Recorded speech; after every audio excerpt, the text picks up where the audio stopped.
Hello.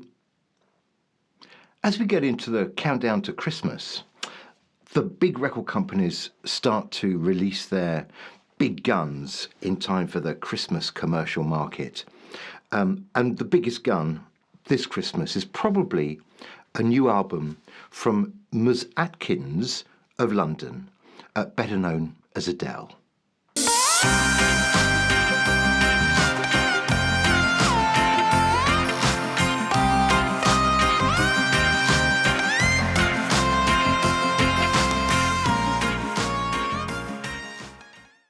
Yes, the pop juggernaut that we otherwise call Adele is back with, we think, her fourth album probably coming out in November.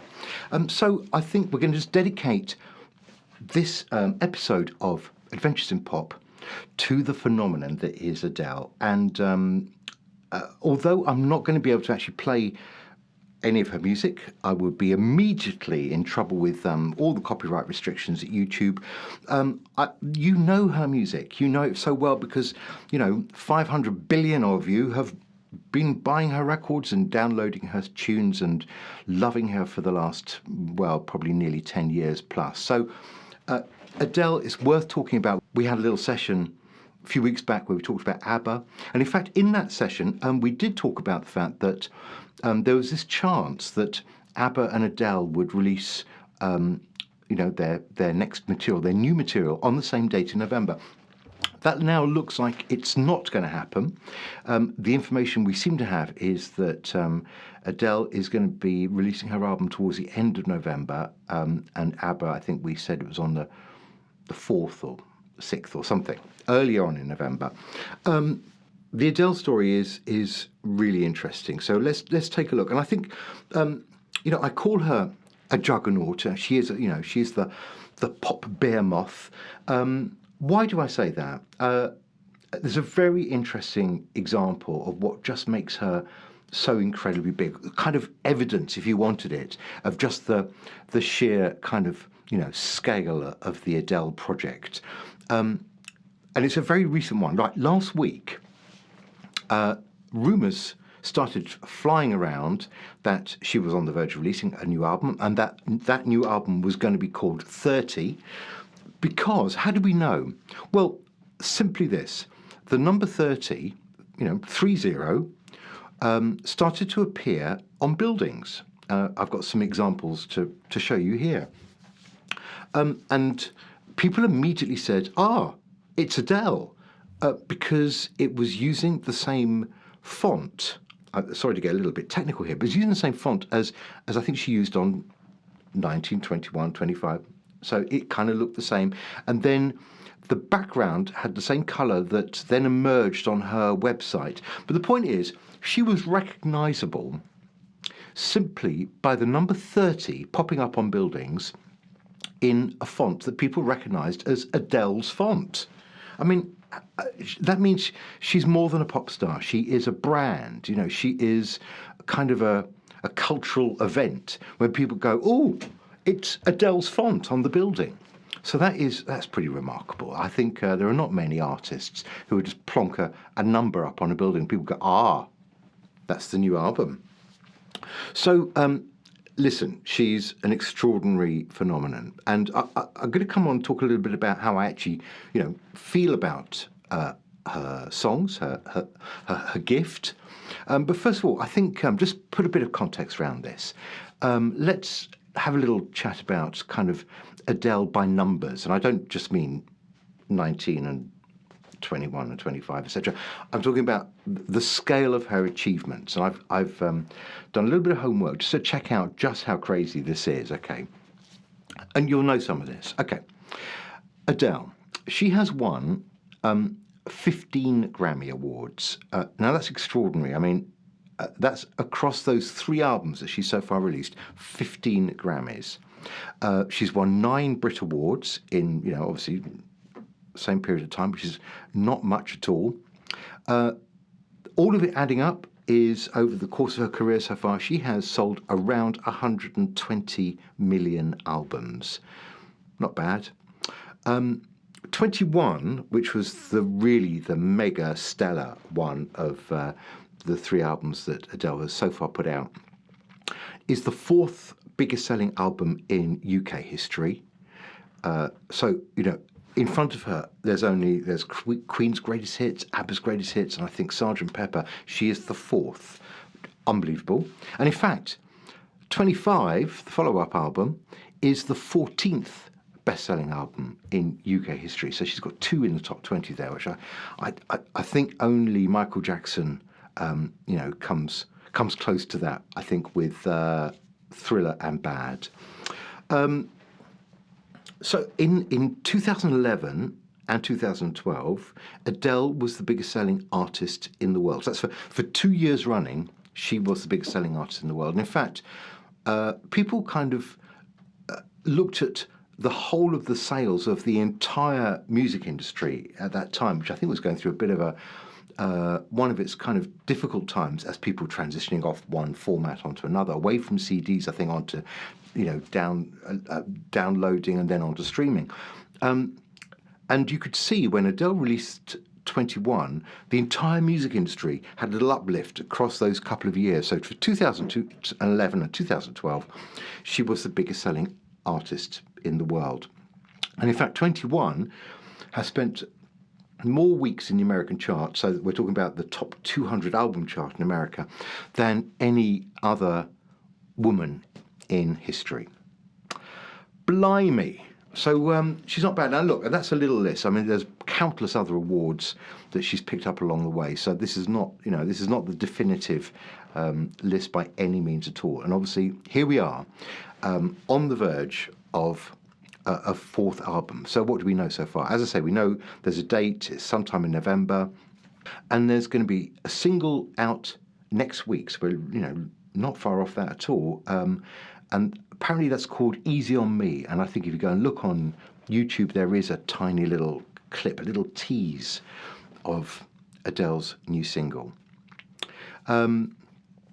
So what do I think? How do I feel about Adele and her music? Because obviously, here we are spending 10, 15, maybe even 20 minutes talking about the extraordinary pop phenomena. I quite like Adele. I mean, it's hard for. I'm a little bit bewildered. This is where I am at. Really, is I can't quite understand how she is so extraordinarily popular. Across generations, across the entire globe. Obviously, relating to people in different languages. I get that she sings well. I think she's got a nice voice. She can hold a tune. She can hold a note. It's all good. The songs are nice, and I'm not trying to, damn her with faint praise. The songs are generally quite good. I think "Set Fire to the Rain" is actually really good.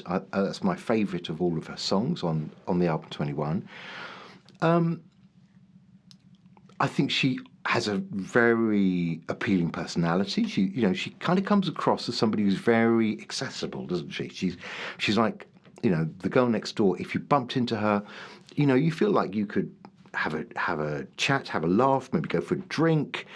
All of that would be fine. She's not distant and mysterious.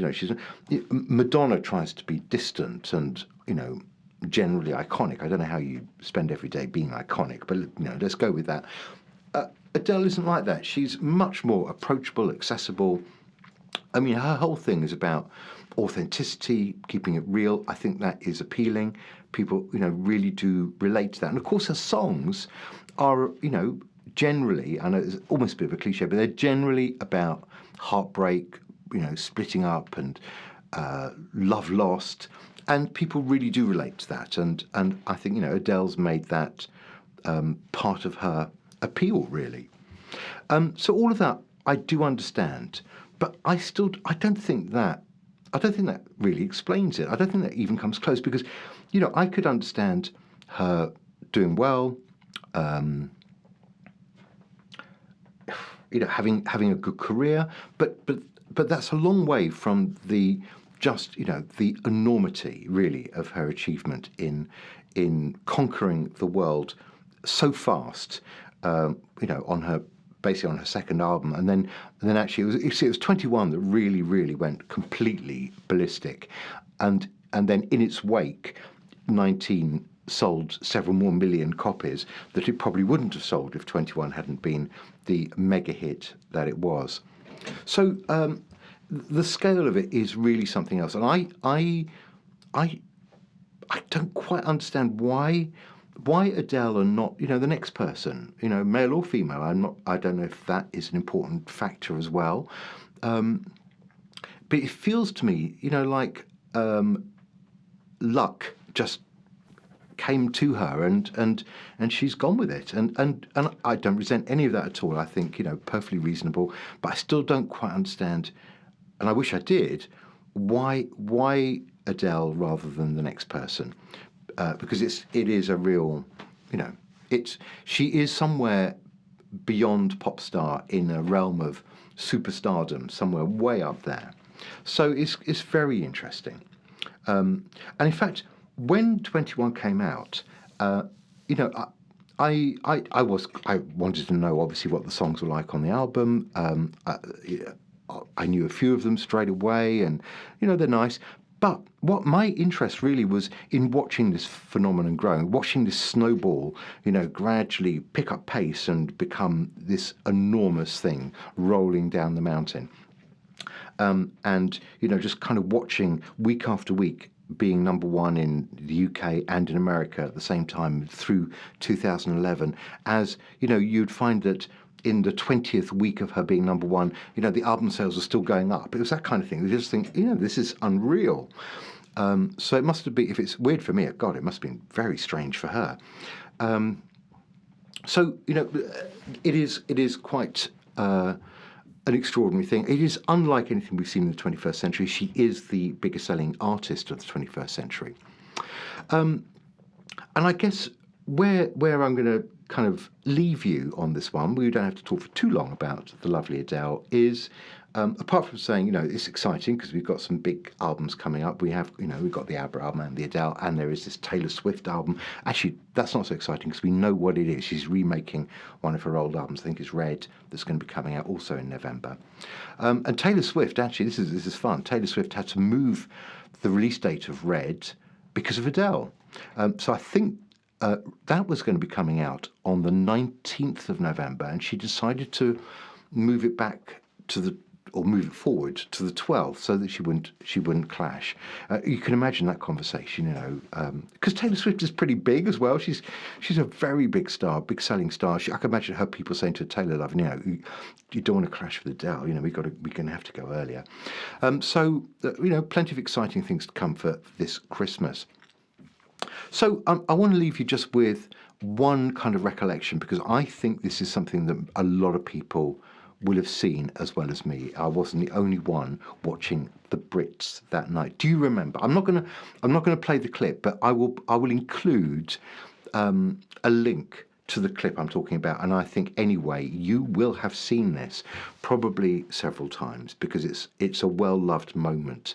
It's one of those moments on television where you're aware of the fact that you are watching something, happening. It is a musical event. So wind your memories back to the Brit Awards in the United Kingdom of 2011. So it's February 2011, right? 21 had been released a couple of weeks earlier in the UK. It was already number one, went straight to number one, and was, already obviously a big hit album. But then middle of February, the Brit Awards, and Adele sings Someone Like You at the Brits, accompanied just by a piano. So it's very, authentic. It's just her, it's a woman on the stage with a microphone and a guy playing the piano.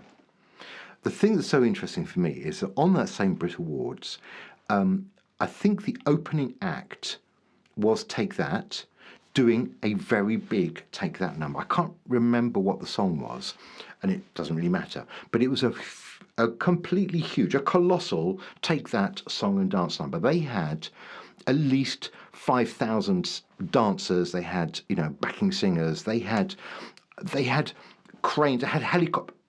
Okay, I'm making some of this up, but it was a big number. Okay, and they had dancing going down the middle of the hall, and lights and pyro. I mean, it was great.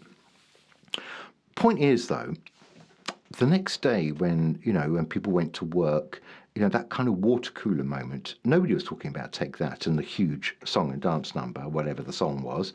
Everybody, and I mean everybody, was talking about Adele, a woman with a microphone and a guy playing the piano, just doing something incredibly simple, but doing it with full on emotion, and like she meant every word of it. And so even me, a little bewildered by the runaway success of kind of what was happening, I did recognise that this was a moment. This is one of those times when really what you're watching is somebody moving from being, a pop star with a very promising career, pretty new. You're watching somebody going from that to becoming an international global superstar in the space of 3 minutes. That was shown around the world.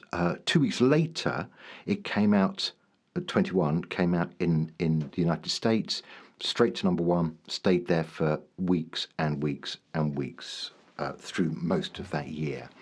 So that's a story worth telling, because again, I think that kind of captures that moment when she, kind of launched herself into superstardom, into the higher atmosphere, somewhere that most people can never get to. And I completely congratulate her for doing that. We can't all do it. She is a phenomenon, as I say, and I hope that people like her fourth album, whatever it is and however it goes. So look, I'm going to leave it there. As I say, do have a little look at that fantastic little segment from the Brit Awards back in 2011. It's interesting, isn't it? Over 10 years ago now.